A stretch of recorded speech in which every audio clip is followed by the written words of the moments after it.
Hello friends, welcome to Praveen study point. दोस्तों, आज की इस वीडियो में आपके लिए हम लेकर आए हैं प्रतियोगिता दर्पण से राष्ट्रीय घटनाक्रम।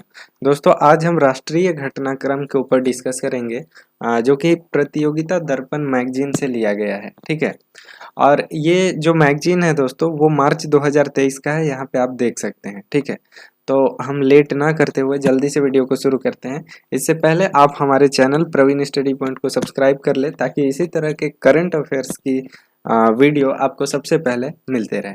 ठीक है, तो दोस्तों हम चले जाते हैं पेज नंबर 11 में। यहाँ आप देख सकते हैं, ये जो पेज है वो राष्ट्रीय घटनाक्रम का है।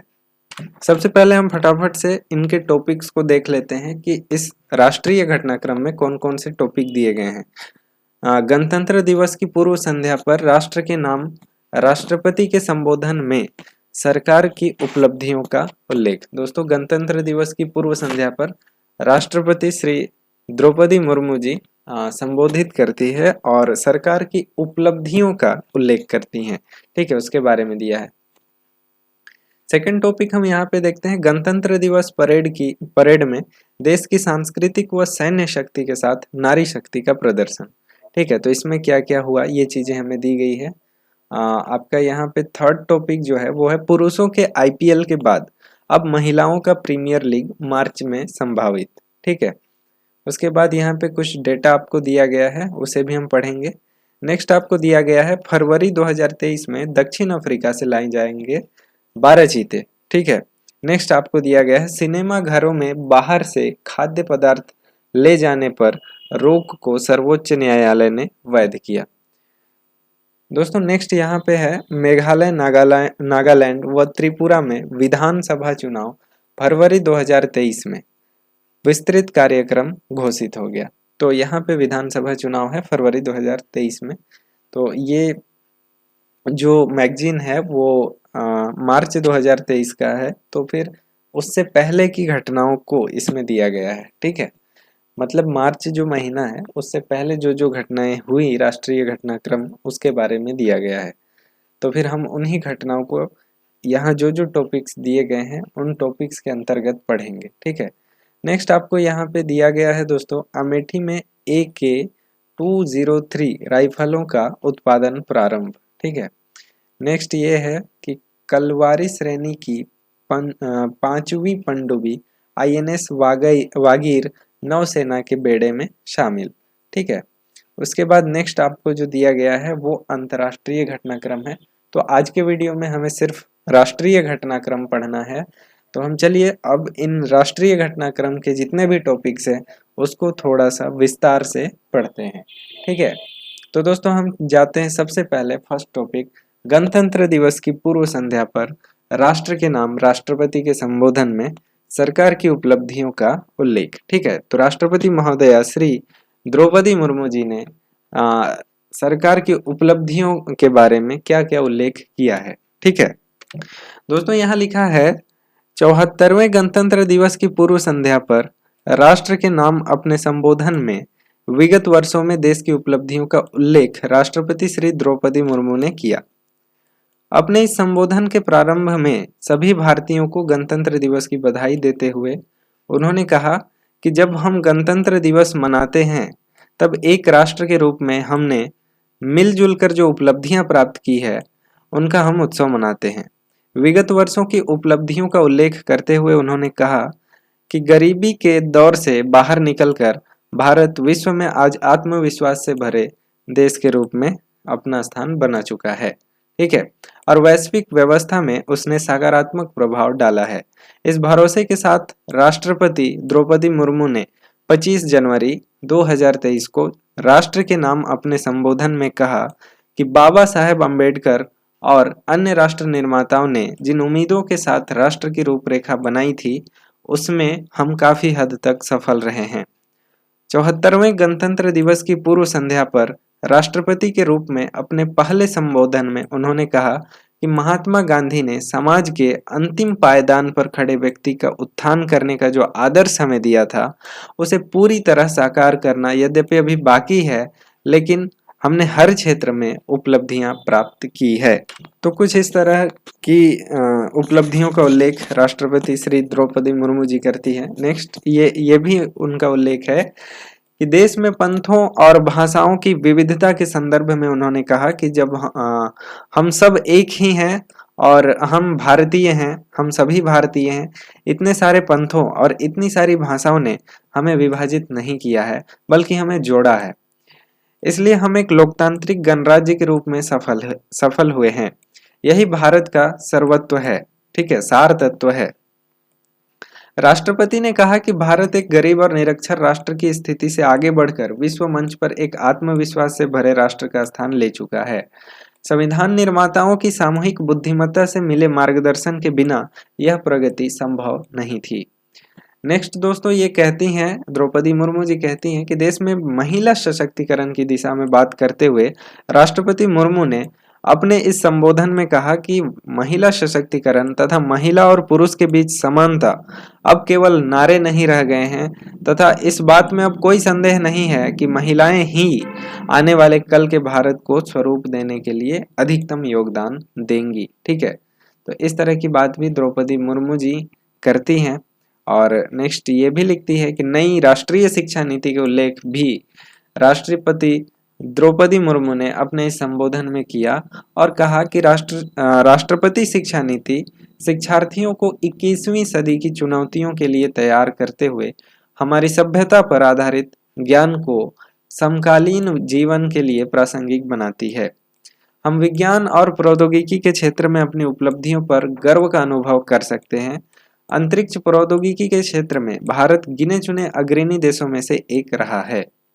ग्लोबल वार्मिंग व जलवायु परिवर्तन को समाज के समक्ष बड़ी चुनौतियां उन्होंने अपने इस संबोधन में बताया और साथ ही उन्होंने कहा कि इस वर्ष भारत G20 देशों के समूह की अध्यक्षता कर रहा है और G20 की अध्यक्षता एक बेहतर विश्व के निर्माण में योगदान हेतु भारत को अत्यंत महत्वपूर्ण भूमिका प्रदान करती है। उन्होंने कहा कि ग्लोबल वार्मिंग और जलवायु परिवर्तन ऐसी चुनौतियां हैं जिनका सामना शीघ्रता से करना है। सुखमय जीवन के लिए जीवन शैली को बदलने की आवश्यकता पर बल देते हुए भोजन के बदलाव का आह्वान राष्ट्रपति जी ने किया और तथा मोटे अनाज और पौष्टिक अनाजों को भोजन में शामिल करने का आह्वान उन्होंने किया। इससे स्वास्थ्य में सुधार होने के साथ साथ पर्यावरण संरक्षण में भी सहायता मिलने की बात उन्होंने कही। इसके साथ ही भारत के सुझावों पर वर्ष 2023 को पौष्टिक अनाजों का वर्ष इंटरनेशनल ईयर ऑफ मिलेट्स घोषित करने के संयुक्त राष्ट्र संघ के कदम पर हर्ष जताया है। उन्होंने हर्ष भी जताया है। अपने इस संबोधन के अंत में सीमाओं की रक्षा करने वाले बहादुर जवानों की सराहना करने के साथ साथ देश के किसानों, मजदूरों, वैज्ञानिकों व इंजीनियरों की भूमिकाओं की सराहना राष्ट्रपति जी ने की, जिनकी सामूहिक शक्ति हमारे देश को जय जवान, जय किसान, जय विज्ञान और जय अनुसंधान की भावना के अनुरूप आगे बढ़ने में सक्षम बनाती है। दोस्तों, नेक्स्ट जो करंट अफेयर्स का टॉपिक है राष्ट्रीय घटनाक्रम का, वो है गणतंत्र दिवस परेड में देश की सांस्कृतिक व सैन्य शक्ति के साथ नारी शक्ति का प्रदर्शन। इसमें लिखा है दोस्तों, 26 जनवरी 2023 को देश का 74वां गणतंत्र दिवस देश भर के समारोह पूर्वक मनाया गया। राजधानी दिल्ली में इसके लिए राजकीय कार्यक्रम 23 जनवरी को पराक्रम दिवस के साथ ही शुरू हो गए थे। ठीक है, इसके कार्यक्रम 23 जनवरी से ही शुरू हो गए थे। जो पराक्रम दिवस था, नेताजी सुभाष चंद्र बोस का जन्म दिवस के अवसर पर यह मनाया जाता है। ठीक है, पराक्रम दिवस के अवसर पर अंडमान निकोबार द्वीप समूह के निर्जन 21 द्वीपों का नामकरण देश के परमवीर चक्र विजेताओं के नाम पर प्रधानमंत्री श्री नरेंद्र मोदी जी ने किया। ठीक है, गणतंत्र दिवस का मुख्य कार्यक्रम देश की सांस्कृतिक एवं सैन्य शक्ति का प्रदर्शन करने वाली परेड राजपथ के बदले हुए नाम कर्तव्य पथ पर पहली ही परेड थी। परेड शुरू होने से पूर्व प्रधानमंत्री श्री नरेंद्र मोदी ने राष्ट्रीय युद्ध स्मारक पर जाकर देश के लिए प्राण न्यौछावर करने वाले शहीदों को राष्ट्र की ओर से श्रद्धांजलि अर्पित की, जिसके पश्चात विजय चौक पर सलामी मंच पर राष्ट्र ध्वज राष्ट्रपति श्री द्रौपदी मुर्मू ने फहराया। इस अवसर पर 21 तोपों की सलामी के साथ राष्ट्रगान हुआ। मिस्र के राष्ट्रपति अब्देल फताह अल सीसी इस वर्ष गणतंत्र दिवस समारोह में मुख्य अतिथि थे। मिस्र की सेना ने 144 जवानों की एक टुकड़ी भी विदेशी दल के रूप में इस परेड में शामिल थी।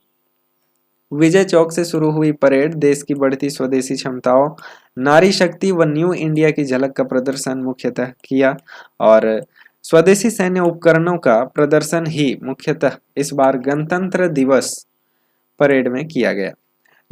स्वदेशी लड़ाकू हेलीकॉप्टर प्रचंड, मुख्य युद्धक tank Arjun, anti tank guided missile Nag, Akash air defence missile व क्विक रिएक्शन फाइटिंग व्हीकल्स आदि इनमें शामिल थे।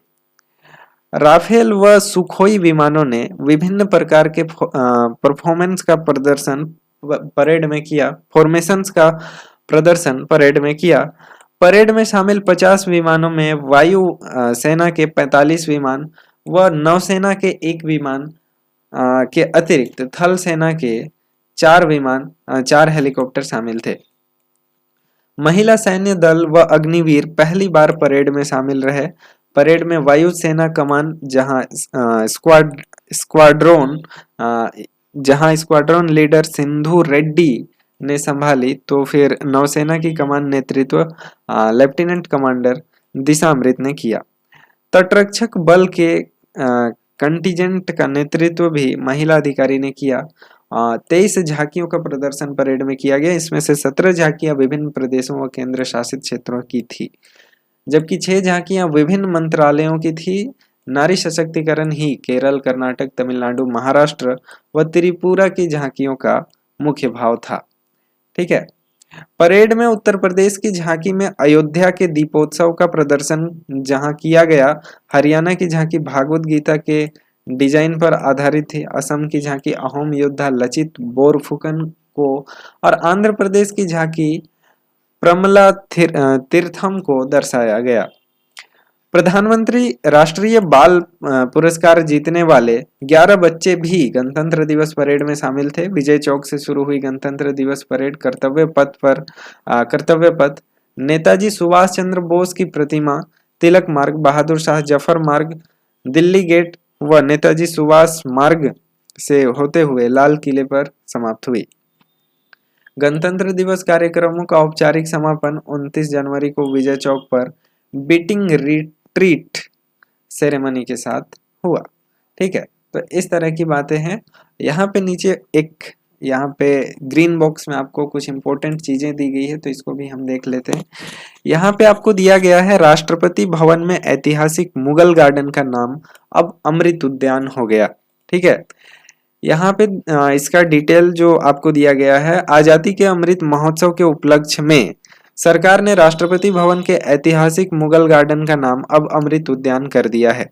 27 जनवरी 2023 को प्रातः राष्ट्रपति श्री द्रौपदी मुर्मू ने इसका नया नामकरण किया और नए नाम के साथ ही बाद में आज जनता के अवलोकनार्थ 31 जनवरी 2023 से खोला गया। 26 जनवरी तक यह आम जनता के लिए खुला रहेगा। ज्ञातव्य है कि 4 माह पूर्व सितंबर 2022 में ही सरकार ने नई दिल्ली स्थित राजपथ को, जो पहले किंग्स वे कहलाता था, उसका नाम बदलकर कर्तव्य पथ किया। ठीक है दोस्तों, इसका नेक्स्ट टॉपिक है राष्ट्रीय घटनाक्रम का पुरुषों के आईपीएल के बाद अब महिलाओं का प्रीमियर लीग मार्च में संभावित। तो दोस्तों अभी तो WPL चल रहा है, वर्ल्ड ये वुमेन्स प्रीमियर लीग, लेकिन ये जो महिलाओं का प्रीमियर लीग है वो मार्च में संभावित इसलिए कह रहा है क्योंकि यहाँ पे ये मार्च का मैगजीन है, तो मार्च के पहले की चीजें इसमें दी गई है और अभी जो चल रहा है वो मार्च के बाद जो प्रतियोगिता दर्पण आएगा उसमें जो मार्च का महीना है उसके बारे में दिया जाएगा। ठीक है, तो फिर भी हम इसको पढ़ लेते हैं कि इसमें कौन कौन सी चीजें दी गई है। कुछ बहुत इंपॉर्टेंट चीजें भी दी गई होगी मुझे लगता है WPL के बारे में, तो हम देख लेते हैं। यहाँ लिखा है पुरुषों के इंडियन प्रीमियर लीग IPL की भारी सफलता के पश्चात अब महिला क्रिकेटरों के लिए भी IPL शुरू करने की भारतीय क्रिकेट कंट्रोल बोर्ड BCCI की योजना है। इसके लिए 5 टीमों के फ्रेंचाइजों के लिए नीलामी से यहाँ आप देख सकते हैं 4669.99 करोड़ बीसीसीआई को प्राप्त हुए हैं। ठीक है, नीलामी से इतना करोड़ रुपए उसको प्राप्त हुए हैं। जनवरी 2023 में संपन्न इस नीलामी के लिए 5 टीमें क्रमशः अहमदाबाद, मुंबई, बेंगलुरु, दिल्ली व लखनऊ थी, जिसके लिए कम से कम 17 संस्थानों ने बोलियां प्रस्तुत की थी। इनमें सबसे ऊंची 1289 करोड़ की बोली अहमदाबाद टीम के लिए 10 वर्ष के लिए Adani sports line premier league की रही। दूसरे स्थान पर मुंबई इंडियन के अधिकार रिलायंस ग्रुप की इंडिया विन स्पोर्ट ने 912.99 करोड़ की बोली लगाकर हासिल की। ठीक है, बेंगलुरु टीम को royal Challengers sport private limited ने 901 करोड़ में अपने नाम करने में कामयाबी पाई। ठीक है, तो इस तरह की चीजें है। जबकि Delhi team JSW GMR cricket private limited ने 810 करोड़ रुपए में खरीदने में सफलता पाई। कापरी ग्लोबल होल्डिंग्स के पास लखनऊ की महिला टीम का मालिकाना हक होगा। बोर्ड से इसे 757 करोड़ में हासिल किया गया है। इस प्रकार महिला IPL की सभी 5 टीमों को बेचने के बाद की वैल्यू 4669.99 करोड़ है। यहाँ पे आप देख सकते हैं, यहाँ भी दी गई है, बॉक्स बना के दिया गया है। यहाँ पे आप देख सकते हैं ये अहमदाबाद टीम है, ये अडानी के पास है, इसका मालिक अडानी है। ठीक है, कितना में खरीदा है तो इसको 1289 करोड़ में। ठीक है, मुंबई इंडियंस किसके पास है तो मुंबई इंडियंस का जो फ्रेंचाइजी है ये है इंडिया विन। ठीक है, इसको 912 करोड़ में खरीदा गया है। बेंगलुरु जो है रॉयल चैलेंजर्स बेंगलोर, इसको रॉयल चैलेंजर्स ने 901 में खरीदा है। ठीक है, उसके बाद दिल्ली जो है उसको JSW JMR क्रिकेट ने 810 में खरीदा है। ठीक है, 810 करोड़ में। उसके बाद लखनऊ को कैप्री ग्लोबल होल्डिंग्स 757 करोड़ रुपए में खरीदा गया है। ठीक है, तो इस तरह की चीजें हैं। नेक्स्ट यहाँ पे दिया गया है दोस्तों, महिलाओं के प्रीमियर लीग को महिला प्रीमियर लीग MPL नाम BCCI ने दिया MPL, और पहला MPL टूर्नामेंट मार्च 2023 में खेले जाने की संभावना है। तो दोस्तों ये जो है आपको संभावना है इसलिए कह रहा है क्योंकि ये मार्च की मैगजीन है, तो मार्च से पहले की चीजें इसमें दी गई है। तो फिर अब जो मार्च का महीना आ गया है, यहाँ पे हम जियो सिनेमा में आराम से WPL देख सकते हैं। ठीक है, MPL जो BCCI का नामकरण है वो भी देख सकते हैं। नेक्स्ट जो टॉपिक आपको दिया गया है, देश के 11 करोड़ ग्रामीण परिवारों को अब नल से जल आपूर्ति, जल जीवन मिशन की सफलता।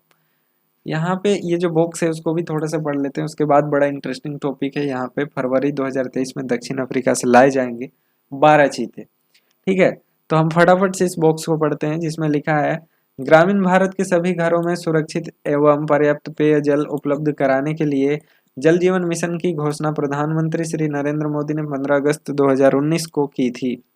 मिशन का उद्देश्य 2024 तक प्रत्येक ग्रामीण परिवार को नल के पानी का कनेक्शन उपलब्ध कराना है, और 2019 में योजना की शुरुआत के समय देश के 99.35 करोड़ ग्रामीण परिवारों में से केवल 3.23 करोड़ परिवारों के पास नल का जल उपलब्ध था। जीवन बदलने वाले इस मिशन के तहत जनवरी 2023 तक 11 करोड़ से अधिक ग्रामीण परिवारों के घर में नल के पानी की आपूर्ति है। जल शक्ति मंत्रालय जो इस मिशन के अंतर्गत कार्यान्वयन के लिए नोडल एजेंसी है, उसकी 25 जनवरी 2023 की एक विज्ञप्ति में बताया गया कि इस तिथि तक 56.84%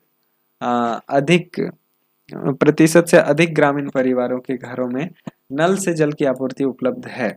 मंत्रालय की विज्ञप्ति के अनुसार देश के 123 जिलों में 1.53 लाख से ज्यादा गांवों में अब हर घर नल है। तो दोस्तों इस तरह की चीज़ें हैं। ये योजना शुरू कब की गई थी? तो 15 अगस्त 2019 को, ठीक है। योजना का नाम क्या था? तो योजना का नाम था जल जीवन मिशन जल जीवन मिशन, ठीक है। तो इससे इतना चेंजेस आया है। आज 25 जनवरी 2023 में जो रिपोर्ट जारी किया गया है इसके द्वारा, जल शक्ति मंत्रालय के द्वारा, तो उसके अनुसार ये रिपोर्ट आपको दिखाया जा रहा है, ठीक है। दोस्तों नेक्स्ट जो है वो है फरवरी 2023 में दक्षिण अफ्रीका से लाए जाएंगे 12 चीते। तो दक्षिण अफ्रीका से 12 चीते आपको ला करके भारत में रखे जाएंगे और यहाँ की जैव विविधता को बढ़ाया जाएगा, ठीक है। तो हम पढ़ते हैं कि इसमें लिखा क्या है। देश से पूरी तरह विलुप्त हो चुके चीतों के पुनरावास के लिए अफ्रीका देशों से चीते लाकर भारत के वनों में इसे बसाने की भारत सरकार की योजना है। इसी परिप्रेक्ष्य में 8 चीते 17 सितंबर 2022 को प्रधानमंत्री श्री नरेंद्र मोदी के जन्म दिवस पर नामीबिया के विमान द्वारा भारत लाए गए, जिन्हें मध्य प्रदेश स्थित कूनो नेशनल पार्क में बसाया गया। इस दिशा में एक कदम और आगे बढ़ाते हुए अब दक्षिण अफ्रीका से 12 चीते भारत में लाने के लिए दक्षिण अफ्रीका सरकार से समझौता भारत ने किया है और इसके तहत 7 नर व 5 मादा चीतों को 7 नर और 5 मादा चीतों को 15 फरवरी को भारत लाया जाएगा।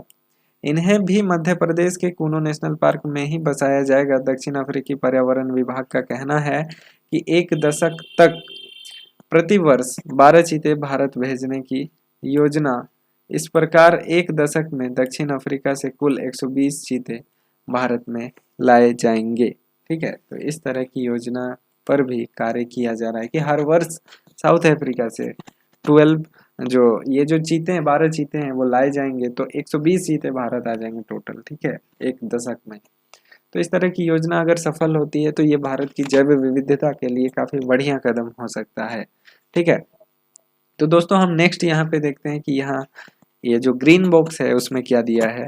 तो चीता अकेला बड़ा वन्य जीव है जो अत्यधिक शिकार होने और जंगल जैसे प्राकृतिक आवास कम होने के कारण भारत में पूरी तरह से विलुप्त हो चुका है और 1947 में ही आजाद भारत के मध्य प्रदेश के कोरिया जिले, ठीक है, आजाद भारत के मध्य प्रदेश के कोरिया जिले, वर्तमान में छत्तीसगढ़ में है ये कोरिया, ठीक है, उसमें अंतिम 3 चीतों का शिकार कर लिया गया था। उसके पश्चात सरकार ने 1952 में इस प्रजाति के पूरी तरह से विलुप्त होने की घोषणा कर दी, ठीक है। चीते पूरी तरह से विलुप्त हो गए हैं हमारे देश में।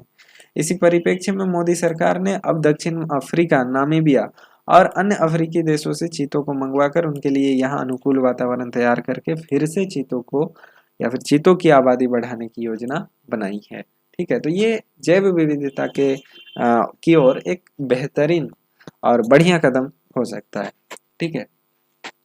नेक्स्ट है दोस्तों सिनेमा घरों में बाहर से खाद्य पदार्थ ले जाने पर रोक को सर्वोच्च न्यायालय ने वैध ठहराया।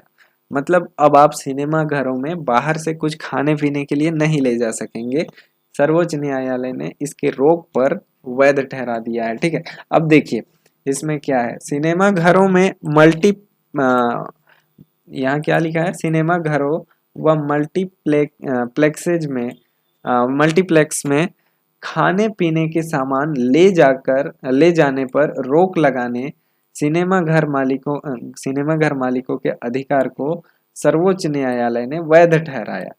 सर्वोच्च न्यायाधीश न्यायमूर्ति DY चंद्रचूड़ व न्यायमूर्ति PS नरसिम्हा की पीठ द्वारा 3 जनवरी 2023 को सुनाए गए फैसले में कहा गया है कि सिनेमा घर परिसर मालिक की निजी संपत्ति है और अतः सिनेमा घर में खाने पीने की वस्तुओं के मूल्य क्या होंगे यह उस परिसर का मालिक तय कर सकता है।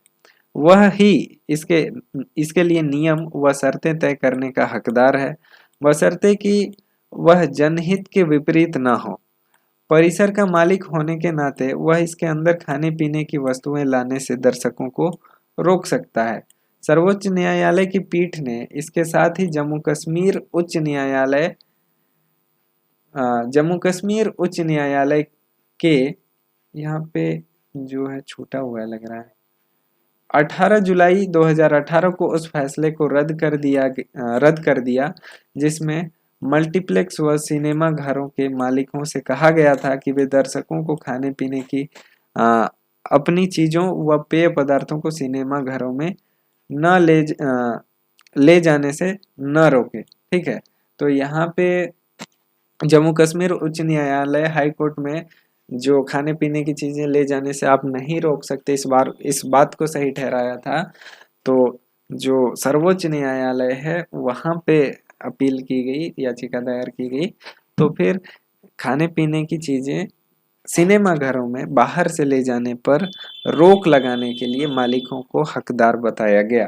ठीक है, तो दोस्तों आगे यहाँ पे लिखा गया है, न्यायमूर्ति चंद्रचूड़ व न्यायमूर्ति नरसिम्हा के 3 जनवरी 2023 के फैसले में कहा गया है कि यदि कोई दर्शक सिनेमा घर में प्रवेश करता है तो उसे हॉल के मालिकों के नियमों का पालन करना पड़ता है।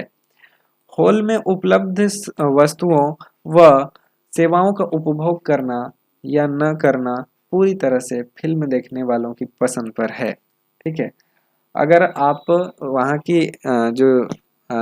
जो भी चीजें आपको दी गई है आप उसको यूज करना चाहें या न करना चाहें वो आपकी मर्जी है। ठीक है, लेकिन चीजों के दाम वो खुद तय कर सकते हैं, जो चीजें बेचनी है वो भी वो खुद तय कर सकते हैं क्योंकि वो सिनेमा घरों के मालिक हैं। ठीक है, ये चीजें यहाँ पे कही गई है, थोड़ा सा क्लिष्ट था तो मैंने उसे सिंपल वे में आपको बता दिया।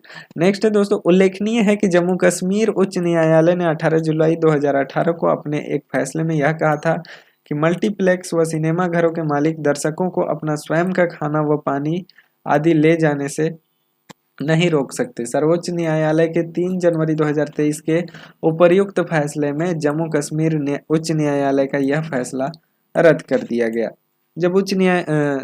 जब उच्च न्यायालय इसके विपरीत फैसला दिया था तो फिर सर्वोच्च न्यायालय का फैसला आने के बाद वो रद्द हो गया है। ठीक है, नेक्स्ट टॉपिक है दोस्तों, मेघालय, नागालैंड व त्रिपुरा में विधानसभा चुनाव फरवरी 2023 में विस्तृत कार्यक्रम घोषित किया गया है। दोस्तों यह मेघालय, नागालैंड और त्रिपुरा में विधानसभा चुनाव होने वाला है 2023 का।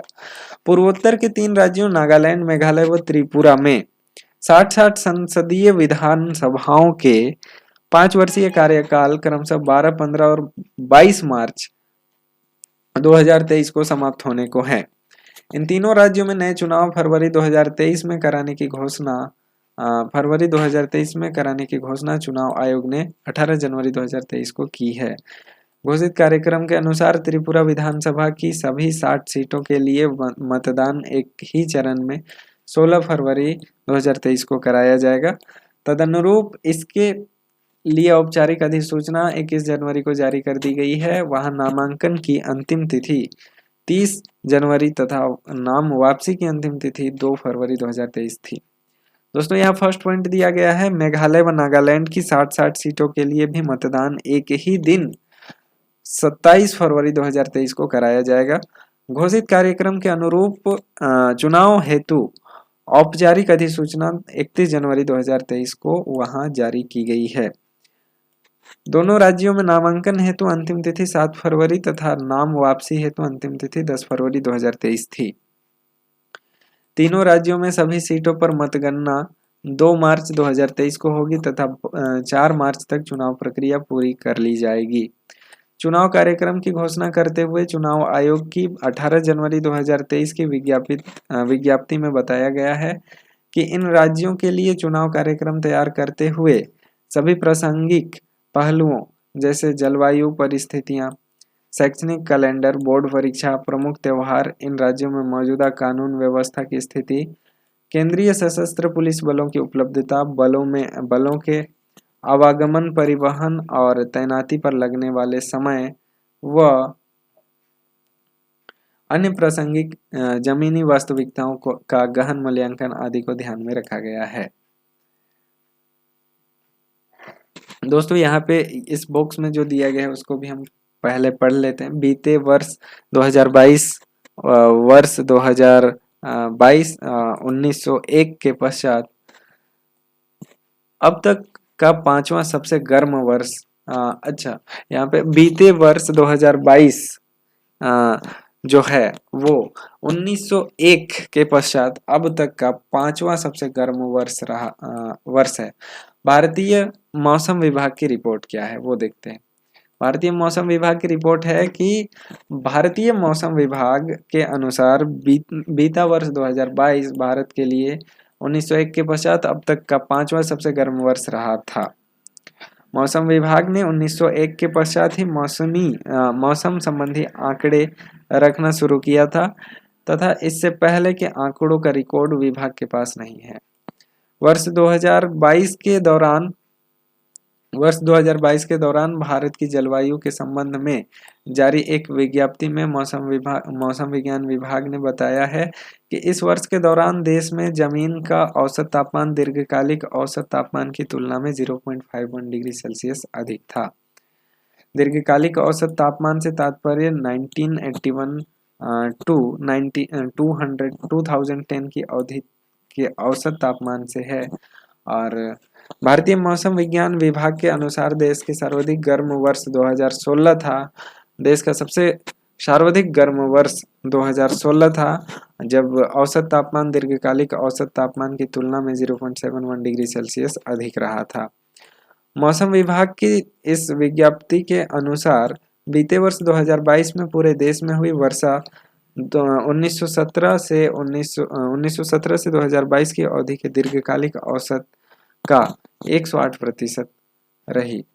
मौसम विभाग की 5 जनवरी 2023 की इस विज्ञप्ति के अनुसार 2022 में वैश्विक औसत तापमान पूर्व औद्योगिक काल 1850 से 1900 के दीर्घकालिक औसत से 0.13 डिग्री सेल्सियस अधिक होने का अनुमान है, जिससे पहले 8 वर्ष 2015 से 2022 अब तक के सबसे गर्म वर्ष होने का अनुमान है। तो दोस्तों 2022 जो इससे पहले का वर्ष था, पिछला वर्ष जो था वो अब तक 1901 से बाद के अब तक के 5वां सबसे गर्म वर्षों में से एक है और 2016 जो है वो अब तक का सबसे गर्म वर्ष रहा है 1901 के बाद। ठीक है, तो अब हम जानते हैं कि जोशीमठ के भू धसाव के खतरे के बादल। ठीक है, तो जोशीमठ में भू धसाव के खतरे के बादल क्यों मंडरा रहे हैं वो हम इस लेख को पढ़ने के बाद जानेंगे। तो दोस्तों यहाँ लिखा है, पर्वतीय राज्य उत्तराखंड के चमोली जिले में नए वर्ष 2023 की शुरुआत से ही जोशीमठ में जमीन धंसने के कारण विभिन्न क्षेत्रों में विभिन्न क्षेत्रों में बड़ी दरारें आई है, जिनसे बड़ी संख्या में घरों के ढहने व धंसने का खतरा उत्पन्न हो गया है। भू धंसाव के चलते खेतों में भी दरारें आ गई है। कई स्थानों पर तो इन दरारों की चौड़ाई 1-1 फुट तक बताई गई है। भू धंसाव के चलते अनेक स्थानों पर बिजली के खंभे भी झुक गए हैं, जिनके गिरने का खतरा पैदा हो गया। शहर में विद्युत आपूर्ति किसी भी समय भंग होने की आशंका भी है। विद्युत अधिकारियों ने व्यक्त की है कि इस प्राकृतिक आपदा से सुरक्षा के लिए राज्य सरकार के साथ साथ केंद्र सरकार भी सक्रिय हो गई है। विशेषज्ञ दल के सर्वेक्षण में शहर के लगभग 2000 मकानों में से 800 से अधिक में दरारें वहां आई हैं। जनवरी के उत्तरार्ध में जमीन में दरारें आने का सिलसिला वहां रुक गया था, किंतु स्थिति खतरे से बाहर नहीं है।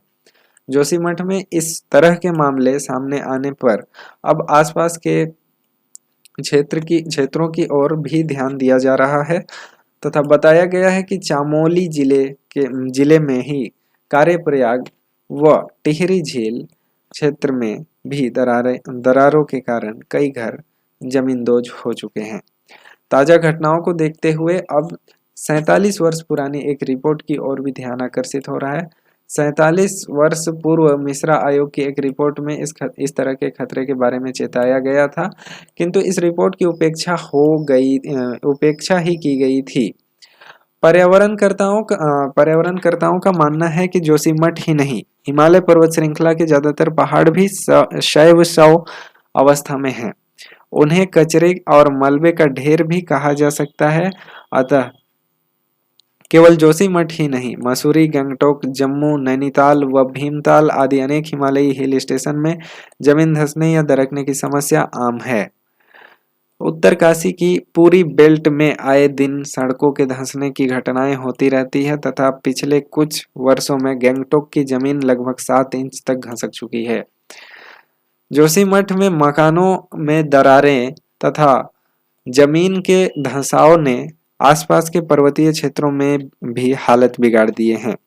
स्थिति को देखते हुए भारत का ही नहीं, संपूर्ण विश्व की नजरें इस तरह के जोशीमठ पर टिकी विश्व की नजरें इस समय जोशीमठ पर टिकी हुई है। बड़ी संख्या में लोगों को वहां से विस्थापित किया जा रहा है।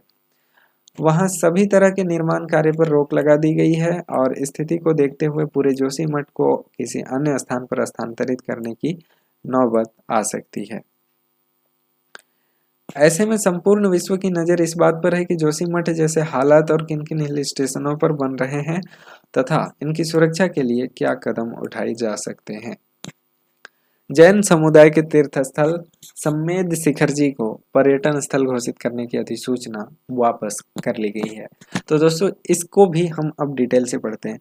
दोस्तों यहाँ लिखा है, जैन समुदाय के पवित्र स्थल श्री सम्मेद शिखर को पर्यटन स्थल घोषित करने की 3 वर्ष पुरानी अधिसूचना को केंद्र सरकार ने 5 जनवरी 2023 को वापस ले लिया है। इससे झारखंड में गिरिडीह जिले में पारसनाथ पहाड़ी पर स्थित यह स्थल पूर्ववत तीर्थ स्थल ही बना रहेगा और पारसनाथ पहाड़ी पर बना जो तीर्थ स्थल है वो पूर्ववत बना ही रहेगा। 5 जनवरी को वापस ले लिया गया है। फरवरी 2019 में झारखंड की तत्कालीन भाजपा सरकार ने इस पवित्र धार्मिक स्थल को पर्यटन स्थल घोषित कर दिया था। दोस्तों यहाँ हम फिर से देखेंगे, झारखंड की तत्कालीन भाजपा सरकार ने इस पवित्र धार्मिक स्थल को पर्यटन स्थल घोषित कर दिया था। सरकार के इस निर्णय का जैन समुदाय द्वारा भारी विरोध किया जा रहा था और झारखंड के इस फैसले के विरोध में अनेक शहरों में प्रदर्शन जैन समुदाय द्वारा किए गए और कुछ जैन मुनियों ने अनशन भी किया। आमरण अनशन पर बैठे जैन मुनि सुज्ञ सागर ने 3 जनवरी 2022 को जयपुर में प्राण त्याग दिए, जबकि एक अन्य जैन मुनि समर्थ सागर का 6 जनवरी को जयपुर में ही सांगानेर इलाके में एक मंदिर में निधन हो गया। तो इस तरह की चीजें भी हुई। जैन आंदोलन को बढ़ता देख केंद्र सरकार ने सम्मेद शिखर जी को संबंधित पारसनाथ पहाड़ी पर सभी तरह का पर्यटन गतिविधियों पर 5 जनवरी से रोक लगा दी और तथा इसकी सूचिता को बनाए रखने के लिए सभी आवश्यक कदम उठाने का निर्देश झारखंड सरकार को दिए। झारखंड में गिरिडीह जिले में पारसनाथ पहाड़ी पर स्थित सम्मेद शिखर जी जैन समुदाय का सबसे बड़ा तीर्थ स्थल है। जैन धर्म के अनुयायियों के अनुसार जैन धर्म के 24 तीर्थंकरों में से 20 ने यहीं पर मोक्ष की प्राप्ति की थी।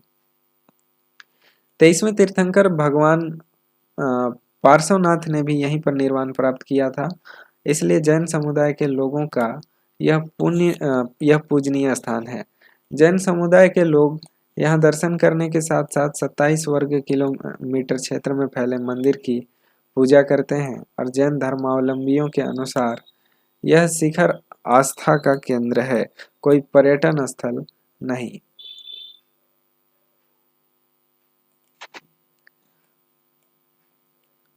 इसे भारत में बनाए जाने से यहाँ पार्क व होटल आदि बनेंगे। इसे पर्यटन स्थल बनाए जाने से यहाँ पार्क व होटल आदि बनेंगे तथा लोग छुट्टियां बिताने व पिकनिक आदि के लिए यहाँ आएंगे, जिससे यहाँ की पवित्रता खंडित हो सकती है। ठीक है, नेक्स्ट जो टॉपिक दिया गया है दोस्तों वो दिया गया है अमेठी में AK-203 राइफलों का उत्पादन प्रारंभ। तो अमेठी जो है उसमें AK-203 राइफलों का उत्पादन शुरू हो गया है।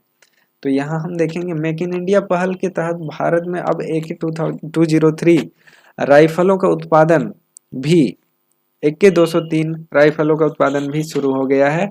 उत्तर प्रदेश में अमेठी में कोरवा में इंडो रशियन राइफल्स प्राली IRRPL जो कि भारत के ऑर्डिनेंस फैक्ट्री बोर्ड तथा रूस की कलाशनिकोव कंसर्न व रोसोबोरोन एक्सपोर्ट का संयुक्त उपक्रम है, उसमें यह उत्पादन किया जा रहा है। राइफलों की पहली खेप मार्च 2023 में ही सेना को सौंपे जाने की संभावना है।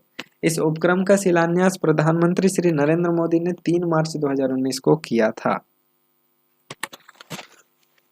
उल्लेखनीय है कि AK-203, AK-203 कलाशनिकोव सीरीज का सबसे उन्नत एसाल्ट राइफल है।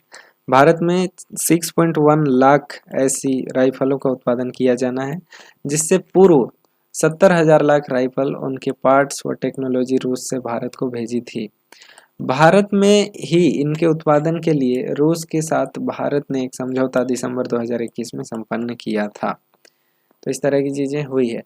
दोस्तों नेक्स्ट टॉपिक जो है वो कलवारी श्रेणी का पांचवी पनडुब्बी INS वागीर नौसेना के बेड़े में शामिल।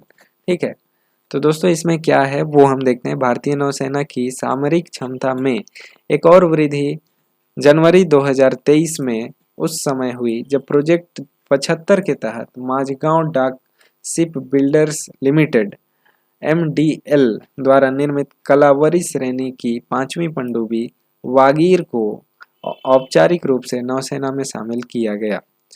23 जनवरी 2022 को आयोजित समारोह में नौसेनाध्यक्ष एडमिरल R हरि कुमार की उपस्थिति में इस पनडुब्बी को नौसेना में कमीशन प्रदान किया। Anti surface warfare, anti submarine warfare, खुफिया जानकारी एकत्र करने और anti surface warfare, anti submarine warfare, खुफिया जानकारी एकत्र करने, माइंस बिछाने व निगरानी मशीन सहित विभिन्न मशीनों से सक्षम INS वागीर समुद्र में 350 मीटर की गहराई तक जा सकती है तथा लगातार 50 दिन तक समुद्र के भीतर रह सकती है। INS वागीर का यह नामकरण नौसेना के एक पहले की पनडुब्बी वागीर के नाम पर किया गया है, जो 1 नवंबर 1973 को नौसेना में शामिल की गई थी तथा जिसे 3 दशक की सेवा के उपरांत 7 जनवरी 2001 को डिकमीशन किया गया था। इस श्रेणी की 6 पनडुब्बियों के भारत में ही निर्माण के लिए फ्रांसीसी नौसैनिक कंपनी DCNS नेवल ग्रुप के साथ प्रौद्योगिकी हस्तांतरण समझौते पर हस्ताक्षर अक्टूबर 2005 में संपन्न हुए थे। समझौते के तहत भारत में इनका निर्माण मुंबई स्थित माझगांव डाक शिप बिल्डर्स लिमिटेड MDL द्वारा किया गया है। इस श्रेणी की पहली पनडुब्बी INS कलावरी थी, जिसका समुद्री परीक्षणों के लिए जलावतरण अक्टूबर 2015 में हुआ था तथा इसे 14 दिसंबर ये क्या है शेष पृष्ठ संख्या 41 पर। तो यहाँ हम एक बार 41 जाकर के देखते हैं तो आपको ये मिल गया शेष 41 पर को किया गया था। विभिन्न समुद्री परीक्षणों के पश्चात इसे 2023 में नौसेना को सौंपे जाने की संभावना है। ठीक है, शेष पृष्ठ 21 का यहाँ पे आपको दिया गया है, तो इसको हम पढ़ ही लेते हैं। बातचीत में एक महत्वपूर्ण निष्कर्ष यह रहा कि दोनों देश आपसी संबंधों को सामरिक साझेदारी स्ट्रेटेजिक पार्टनरशिप के स्तर पर ले जाने को सहमत हुए। मिस्र के राष्ट्रपति अब्देल फतह अल सीसी 26 जनवरी को होने वाले गणतंत्र दिवस विश्व परेड में बतौर मुख्य अतिथि आमंत्रित करने के लिए भारतीय प्रधानमंत्री को धन्यवाद दिया। मिस्र G20 का सदस्य नहीं है, इसके बावजूद अध्यक्ष होने के नाते प्रधानमंत्री ने मेहमान राष्ट्रपति को G20 शिखर सम्मेलन के अतिथि के रूप में भाग लेने के लिए आमंत्रित किया, जिसके लिए मेहमान राष्ट्रपति ने उन्हें धन्यवाद दिया और भारत की सुरक्षा परिषद 2028-29 के भारत व मिस्र में यह शिखर बैठक ऐसे समय में हुई है जब दोनों देश राजनयिक संबंधों के 75 वर्ष पूरे कर रहे हैं। इस उपलक्ष्य में दोनों शासन प्रमुखों ने स्मारक डाक टिकटों का आदान प्रदान किया। विभिन्न क्षेत्रों में सहयोग के लिए संस्कृति, साइबर सुरक्षा, सूचना प्रौद्योगिकी, प्रसारण तथा युवाओं से संबंधित मामलों में सहयोग के लिए 5 समझौता ज्ञापन पर हस्ताक्षर भी इस अवसर पर किए। ठीक है, इस तरह की चीजें यहाँ पे दी गई हैं।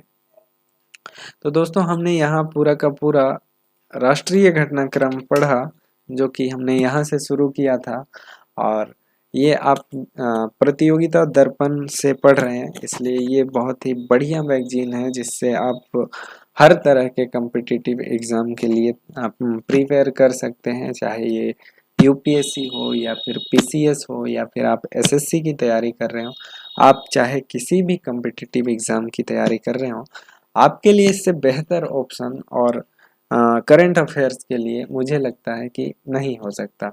ये बहुत ही बढ़िया मैगजीन है करंट अफेयर्स तैयार करने के लिए। इसके साथ साथ अगर आप यूपीएससी या पीसीएस की तैयारी कर रहे हैं तो योजना कुरुक्षेत्र पढ़ सकते हैं, जो कि मैं अपने यूट्यूब चैनल में कुछ समय बाद उसे भी वीडियोस के माध्यम से आप तक पहुंचाने का प्रयास करूंगा। दोस्तों आपको अगर वीडियो अच्छा लगा हो तो प्लीज़ वीडियो को लाइक करें, शेयर करें, और हमारा ये जो चैनल है प्रवीण स्टडी पॉइंट, इसे सब्सक्राइब जरूर करें। तो दोस्तों आज के लिए इतना ही, मिलते हैं इसी तरह के और भी वीडियो में। आपको हम अलग अलग चीज़ें पढ़ाएंगे, अंतर्राष्ट्रीय घटनाक्रम भी आपके सामने लेकर आएंगे, जिसको एकदम जो विश्वसनीय सोर्स है उससे हम आपको रूबरू कराएंगे कि ये चीज़ें जो है सोशल मीडिया में, यूट्यूब में और भी कहीं पर आती कहाँ से है। ठीक है, आप बहुत सारी चीज़ें आप देखते होंगे सोशल मीडिया में, यूट्यूब में रोज़ नए नए न्यूज़ देखते होंगे, तो फिर ये चीज़ें कहाँ से ली जाती है मैं आपको वहाँ लेकर के जाऊँगा और उन चीज़ों से रूबरू कराऊंगा जहाँ से आप डायरेक्ट नॉलेज गेन कर सकते हैं और जो कि आपके लिए बहुत ही ज़्यादा बेनिफिशियल है। ठीक है, तो दोस्तों हमारा सहयोग करने के लिए आप हमारा चैनल प्रवीण स्टडी पॉइंट इसे सब्सक्राइब जरूर कर लें, बेल आइकॉन भी जरूर प्रेस कर लें, ताकि इसी तरह के वीडियो के लेटेस्ट अपडेट आपको सबसे पहले मिलते रहे। तो दोस्तों मिलते हैं नेक्स्ट वीडियो में, तब तक के लिए धन्यवाद। जय हिंद।